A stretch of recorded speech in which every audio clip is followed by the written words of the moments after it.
नमस्कार सर्वांना. श्री स्वामी समर्थ. स्वागत आहे तुमचं माझ्या यूट्यूब चॅनलवरती. आजचा दिवस तुम्हाला खूप छान सुखाचा, समाधानाचा जाऊ देत, हीच मी स्वामींच्या चरणी प्रार्थना करते आणि आजच्या या नवीन व्हिडिओला सुरुवात करते. बघा, पावसाळा सुरू झालेला असला तरी इतकं गरम होतंय ना, की केस असे मोकळे सोडले तरी खूप घाम येतो. त्यामुळे असे वरती बांधून घेतले आणि आज मला किचनची क्लीनिंग करायची होती. त्यामुळे म्हटलं चला आता आधी स्वयंपाक वगैरे आटपून घेऊया. कारण किचन क्लीनिंगचं काम कसं खूप चिकट असतं, त्याला वेळ पण लागतो आणि खूप पसारा देखील होतो. त्यामुळे स्वयंपाक वगैरे आवरून घेतला, की मग आपल्याला थोडंसं निवांत वेळ देखील मिळतो आवरण्यासाठी. नाहीतर मग स्वयंपाक कसा करणार? भांडी वगैरे बाहेर पडलेली असतील, त्यामुळे मग आता एकटीकडून करणं होत नाही, म्हणून मी प्रोफेशनलची मदत घेतलेली आहे. कालच्या व्हिडिओमध्ये पण मी शेअर केलं होतं त्यांच्याबद्दलची माहिती. तर ते दादाही पण म्हटलं चला आपण स्वयंपाक आटोपून घेऊयात. जरी पावसाळा सुरू झालेला असला तरी अजून म्हणावा तसा पाऊस झालेला नाही आणि कालच्या व्हिडिओमध्ये मी हॉल क्लीनिंग केली होती. तर ते तुमच्यासोबत शेअर केलं होतं. रिझल्ट तुम्ही बघितलाच असेल की किती परफेक्ट क्लीनिंग केली होती. अगदी तसंच किचन देखील क्लीन झालेलं आहे. तुम्ही बघालच पुढे. पण आता स्वयंपाकाचा इतका प्रश्न पडतो ना, उन्हाळ्यामध्ये कसं आमरस वगैरे केला, एखादी सुकी भाजी केली की होऊन जायचं. पण पावसाळ्यामध्ये खरंच खूप प्रश्न पडतो आणि हिवाळ्यात कसं खूप सारा भाजीपाला असतो आणि सगळं खाल्लेलं पचतं देखील आणि पावसाळ्यामध्ये तो प्रॉब्लेम असतो, की काही खाल्लं की अपचन, ॲसिडिटी सारखे त्रास होतात. त्यामुळे थोडंसं हलकं काहीतरी खायला मिळावं आणि पौष्टिक देखील असावं, याचा विचार करूनच जेवण बनवावं लागतं आणि सगळ्यात बेस्ट तर पावसाळ्यामध्ये मुगाची डाळच आहे.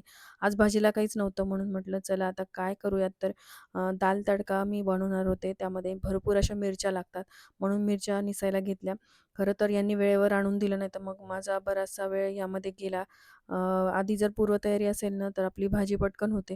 आता शाळाही सुरू झाली आहे, तसं मील प्लॅनिंग मला सुरू करावं लागेल. कारण मील प्लॅनिंगशिवाय मुलांचा डबा वेळेवर देणं अशक्यच आहे.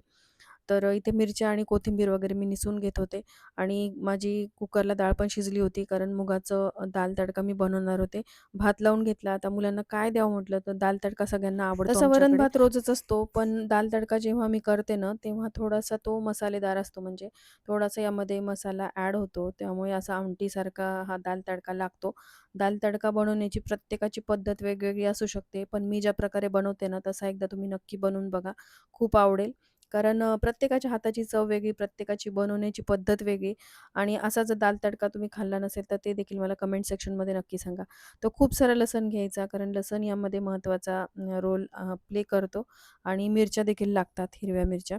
आता नित्या एवढ्या मिरच्या असलेला तडका खात नाही, त्यामुळे तिला थोडंसं साधं वरण मी काढून ठेवते आणि मग मिक्स करून देते. असं वेगळं तिच्यासाठी मी काही बनवत नाही. तिला थोडं तिखट खाण्याची सवय लागावी म्हणून आणि मुलं तर काय खातातच आणि आम्हालाही तिखट आवडतं म्हणून मिरच्या घालणार आहे. भरपूर अशा लवंगी मिरच्या ज्या असतात ना, त्यामुळेच चव येते या दाल तडक्याला. तर लसूण सगळं मी खोडून घेतलेला आहे आणि मिरच्या देखील तुकडे करून, आपल्याला पेस्ट वगैरे करून घालायचं नाही. आणि आता डाळ जी आहे ती मी शिजवून घेतलेली आहे. मुगाची डाळ घेतली, कारण मुगाची डाळ काल रात्रीनं थोडंसं हेवी झालं होतं जेवण आणि मुगाची डाळ तसंही पचायला हलकी असते, म्हणून म्हटलं चला मुगाच्या डाळीचंच वरण आज बनवूयात. तर त्या जागी तुम्ही तुरीची डाळ वापरली ना, तर अजून छान टेस्टी हा दाल तडका होतो. किंवा मिक्स डाळीचा देखील तुम्ही असा दाल तडका बनवू शकता. पण आता माझ्याकडे ऑप्शन नव्हतं, कारण सांगितल्याप्रमाणे काल रात्री खूप हेवी जेवण झालं होतं आणि बघा, हेवी आपण जेव्हा जेवण करतो ना, मग ते नॉन-व्हेज असेल, तर मग ते पचायला 48 तास लागतात आपल्या शरीराला. मग दुसऱ्या दिवशी पोहे यासारखे, पोहे म्हणा किंवा इतर कोणतेही डाळी ज्या खूप हेवी असतात, मग मटकी असेल किंवा हिरवे मूग असतील, तर असे प्रकार टाळायचे. त्याऐवजी मुगाची डाळ जी आहे ती हलकी असते पचायला आणि पौष्टिक देखील असते. तिचा वापर तुम्ही जेवणासाठी करू शकता. आता मुलांनी रात्री चं जेवण केलं होतं, म्हणून आता ते पचायला 48 तास लागतात. म्हणून मग मी मुगाची डाळ घेतलेली आहे. मुगाची डाळ छान शिजवून घेतली होती. ती एका कढईमध्ये काढून घेतली आणि कढईमध्ये ती गरम करायला ठेवलेली आहे. यामध्ये तुम्ही टोमॅटो देखील टाकू शकता. पण माझ्याकडे टोमॅटो नव्हता, म्हणून मग मी असंच तडका देणार होते. तर आता तडका पॅन घेतलेला आहे. बघा, हे पॅन एवढा जड आहे ना, ते खाली वाकतो थोडासा. पण यामधून काही फोडणी वगैरे खाली पडत नाही, पण असा पकडावा लागतो. आधीचा जो होता ना, तो व्यवस्थित बसायचा, पण तो जुना झाला होता म्हणून मी हा बदलला. स्टीलचा आहे, ट्रायप्लायचा आहे, खूप छान आहे. थोडा गरम व्हायलाही वेळ लागतो, पण यामध्ये तडका फारसा जळत नाही. तर आता वरणामध्ये ना इथे कांदा, लसूण, मसाला घालायचा आहे. तुमच्या आवडीनुसार कमी जास्त तुम्हाला जसं तिखट लागतं तसं. कारण हे महत्त्वाचं इन्ग्रीडियंट आहे दाल तडक्यासाठी. मी ज्या पद्धतीने बनवते त्या पद्धतीनुसार.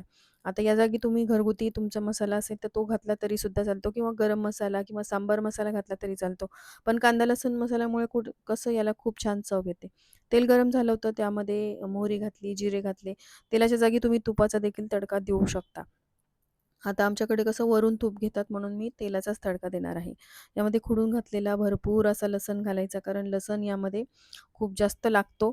ठेचून घातला तरी चालतो, पण खुडून घातलेल्या लसणाची चव जी आहे ना, ती वेगळीच येते या दाल तडक्याला. तुमच्याकडे जर लाल देठाच्या मिरच्या असतील तर त्या देखील घातल्या तरी चालतात, पण हिरव्या मिरच्या असल्यामुळे मी त्या लाल मिरच्या घातलेल्या नाहीत. मग लाल मिरच्या घातल्या की कसं मग दुसरे मसाले घालावे लागतात कारण त्या मिरचीमुळे एवढा तिखट झणझणीत असा दाल तडका होत नाही. आणि हिरव्या मिरच्या घातल्यानंतर मग मी कढीपत्ता जो आहे तो देखील घातला आणि याला छान असं लालसर होईपर्यंत छान परतलं या तडका पॅनमध्ये आणि मग याचा तडका जो आहे तो आपल्याला डाळीला द्यायचा आहे. खूप छान दाल तडका होतो. थोडीशी कोथिंबीर घालायची. कोथिंबीरमुळे फोडणीला कसं चव येते आणि वरून तर आपण कोथिंबीर घालतच असतो. पावसाळ्यात ना जास्तीत जास्त वरणाचे प्रकार बनवायचे म्हणजे भाजीपाला एवढा व्यवस्थित मिळत नाही त्यामुळे आणि कसं आहे मुगाचं वरण असेल किंवा उडदाचं वरण असेल, उडदाचं घुटं म्हणतात बरेच जण किंवा तुरीचा दाल तडका असेल, हे वेगवेगळ्या पद्धतीने बनवलं ना, तेवढेच प्रोटीन तुम्हाला मिळतात जेवढे तुम्ही अंड्यामधून किंवा इतर कोणत्याही म्हणजे नॉन-व्हेज पदार्थामधून तुम्हाला मिळतात तेवढेच प्रोटीन्स तुम्हाला डाळीमधून मिळतात. म्हणून डाळी देखील महत्त्वाच्या आहेत. जे व्हेजिटेरियन आहेत त्यांनी डाळीतूनच प्रोटीन घेतलं तरी चालतं. आता मी तुम्हाला काय सांगणार प्रोटीनबद्दल सगळ्यांनाच माहिती आहे. पण एक सांगते आहे, की मी पावसाळ्यामध्ये जास्तीत जास्त डाळीचे पदार्थ बनवते. मग आता वरणफळं असतील किंवा मग उडदाची आमटी असेल, तुरीची आमटी म्हणा किंवा तुरीचा दाल तडका असे पदार्थ आमच्याकडे जास्त पावसाळ्यामध्ये बनवले जातात. भाजीपाला कसा अ, या दिवसांमध्ये जास्त पचत देखील नाही, ॲसिडिटी वाढते आणि तेवढा फ्रेश नसतो. खूप अशी माती पण असते आणि कसं सडलेला पण भाजीपाला या दिवसांमध्ये मिळतो. म्हणून शक्यतोवर असे पदार्थ बनवावेत जे पचायला हलके आणि बनवायला देखील सोपे, पण तेवढेच पौष्टिक देखील. वरणाला छान उकळी आल्यानंतर वरून हा तडका टाकायचा आणि थोडा वेळ परत उकळी येऊ द्यायची आणि हा दाल तडका कसा घट्टसरच छान लागतो. कारण म्हणजे वेगवेगळे वरणाचे प्रकार असतात. आमटी थोडीशी पातळ, दाल तडका थोडासा घट्ट. आता विदर्भामध्ये ना कढवलेलं वरण म्हणतात. कढईमध्ये त्याला कडून घट्टसर बनवतात. तर ते वरण देखील आमच्याकडे खूप आवडतं. तर तसे वरणाचे प्रकारही तुम्ही बनवू शकता. माझा स्वयंपाक वगैरे आवरल्यानंतर मग तोपर्यंत ते दादा आले होते. त्यांनी लगेचच क्लीनिंगला सुरुवात केली. मी किचन ओटा क्लीन करून घेतला होता. आता यांच्या हातूनच सगळं होणार होतं त्यामुळे म्हटलं चला आपण व्हिडिओ एडिट करूया आणि मी येईपर्यंत यांचं बरचसं काम झालं होतं. वरून त्यांनी क्लीनिंगला सुरुवात केली होती आणि हे जे कपाटं आहेत एक-एक त्यांनी क्लीन केले. सगळे सामान वगैरे बाहेर काढून त्यांच्याकडे जे सोल्युशन असतं त्यांनी सगळं क्लीन करून घेतलं. ट्रॉल्या वगैरे एकदम चकाचक झाल्या होत्या. आपण एवढं करायला गेलं ना तर होत नाही. पण ते प्रोफेशनलकडे कसं त्यांच्याकडे ते वेगळे सोल्युशन असतात. त्यामुळे काही डाग वगैरे असतील ना तर आपण काढायला गेलो ना तर बराच वेळ जातो. पण यांच्या त्या सोल्युशनमुळे इतके पटकन निघतात ना आणि माझ्या ट्रॉल्या आहेत ना पूर्ण बाहेर येतात. त्यामुळे त्यांना क्लीनिंग करणंही खूप सोपं झालं.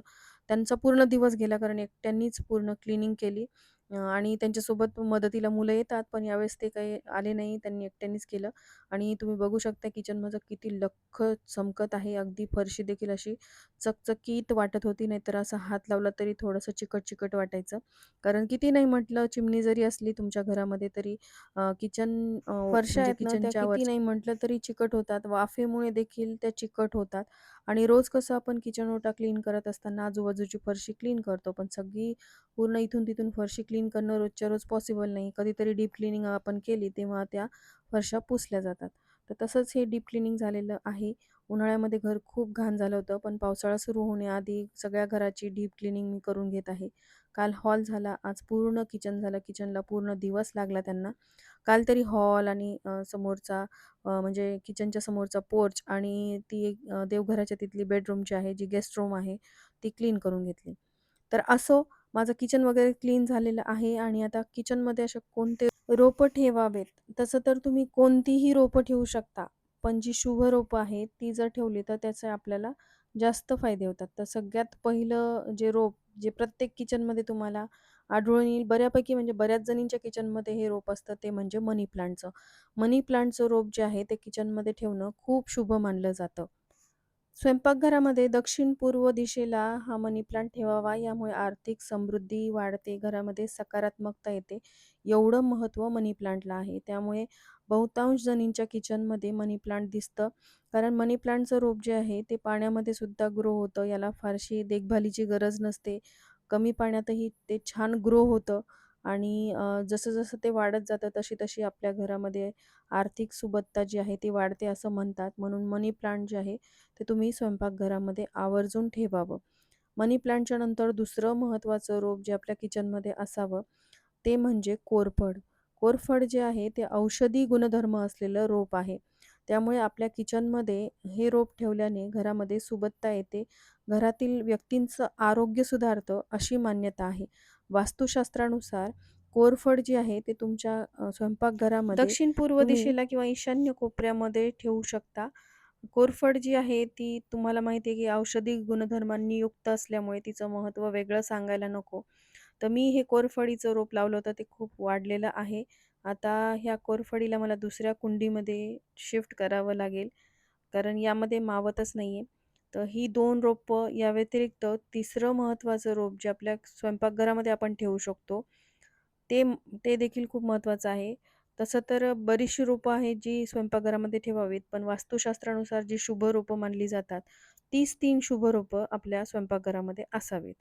तर आता सगळ्यात शेवटचं जे रोप आहे, ते स्वयंपाकघरामध्ये असावं, त्यासाठी मी ही कुंडी वापरते आणि बऱ्याचशा व्हिडिओमध्ये तुम्ही बघितलं असेल ते रोप. पण ज्या नवीन आलेले आहेत त्यांना माहिती नसेल, तर ते रोप आहे स्नेक प्लांट. स्नेक प्लांट आपल्या सर्वांना माहिती आहे, की सगळ्यात जास्त ऑक्सिजन रिलीज करतं. म्हणून बेडरूममध्ये देखील स्नेक प्लांट ठेवण्याचा सल्ला दिला जातो आणि वास्तुशास्त्रानुसार हे रोप अतिशय शुभ मानलं जातं. स्वयंपाकघरामध्ये हे रोप ठेवल्याने तुमच्या घरामध्ये सुखसमृद्धी येते, सकारात्मकता येते आणि ऑक्सिजन देखील हे रोप देत असल्यामुळे ते आरोग्याच्या दृष्टीने देखील शुभ मानलं जातं. त्यामुळे ही 3 महत्त्वाची रोपं आपल्या स्वयंपाकघरामध्ये आवर्जून असावीत. जर तुमचं स्वयंपाकघर छोटं असेल, तर कमीत कमी मनी प्लांट तरी तुम्ही तुमच्या स्वयंपाकघरामध्ये ठेवावा. तर मी हे रोप स्नेक प्लांट माझं मूव्ह होत राहतं. जेव्हा उन्हाची गरज असते, तेव्हा त्याला उन्हामध्ये ठेवते. कधी-कधी मी मायक्रोवेव्हच्या वर ठेवते, कधी-कधी डायनिंग टेबलवरती ठेवते. मात्र मनी प्लांट जे आहेत, ते माझ्या किचन ओट्याच्या वरती असलेल्या शेल्फवरती असतात. धन्यवाद. श्री स्वामी समर्थ.